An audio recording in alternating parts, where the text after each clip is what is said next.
बेनीवाल की तरह ही नेतागिरी करने लगा उनका बेटा भी आशुतोष। ये जोरदार किस्सा सुनकर आप भी रह जाएंगे दंग। जी हाँ, नमस्कार, मेरा नाम है मनस्विनी और आप देख रहे हैं भारत अवतार। राजस्थान की राजनीति में अपनी धाक जमाने वाले राष्ट्रीय लोकतांत्रिक पार्टी के सुप्रीमो और नागौर सांसद हनुमान बेनीवाल इन दिनों एक अलग ही वजह से चर्चा में है।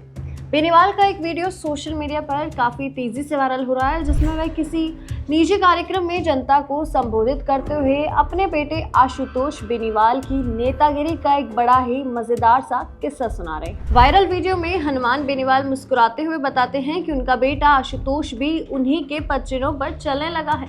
उन्होंने किस्सा सुनाया कि एक बार कड़ाके की ठंड पड़ रही थी। आशुतोष ने स्कूल जाने से बचने के लिए सीधे नागौर के कलेक्टर को ही फोन घुमा दिया। आशुतोष ने कलेक्टर को फोन करके बड़े ही रौब से कहा कि साहब, सर्दी बहुत ज्यादा हो रही है, मेरे पापा से बात हो गई, आप स्कूल की छुट्टी करा दीजिए। अब सुनिए ये मजेदार वीडियो।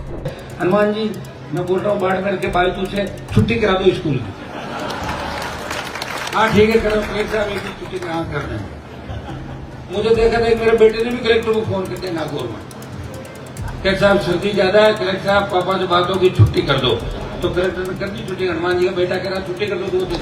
फिर मुझे कलेक्टर ने पूछा कि वो बेटे का फोन आया था, मैंने छुट्टी कर दी। मैंने कहा मरवाओगे क्या, वो तो अभी छोटा है, कहाँ चक्रों में पड़ गया अब उसके। क्या वो कह रहा था आप चाहो तो पापा बात कर लेंगे, मेरी बात हो गई बच्चे। जब मैंने कहा तूने ऐसा क्यों कहा, कि स्कूल के बच्चों ने मुझे कहा आशुतोष तेरे पापा एमपी है, सर्दी हो तो छुट्टी करा। मैंने सोचा पापा कौन का, मैं खुद ही करा दूँ।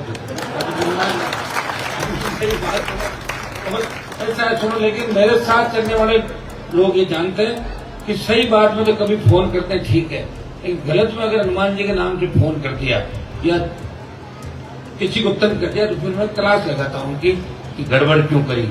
अब इसमें दिलचस्प बात तो ये है कि हनुमान बेनीवाल अक्सर सार्वजनिक मंचों से कहते आए हैं कि वे अपने बेटे को राजनीति से अलग रखकर कुछ पढ़ा लिखा कर एक बड़ा अफसर बनाना चाहते हैं। लेकिन जिस तरह से आशुतोष ने सीधे कलेक्टर को ही फोन मिलाकर अपनी बात मनवाने की कोशिश की, उसे देखकर समर्थकों में ये चर्चा है कि पूत के पांव पालने में ही दिख जाते हैं। लोगों का मानना है कि आशुतोष में भी अपने पिता वाली ही नेतागिरी का शौक कूट कूट कर भरा है।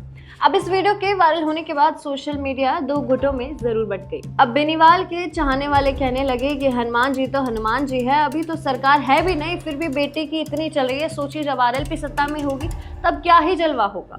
वहीं कुछ लोग इसे महज एक मन गढ़ंत कहानी बता रहे हैं।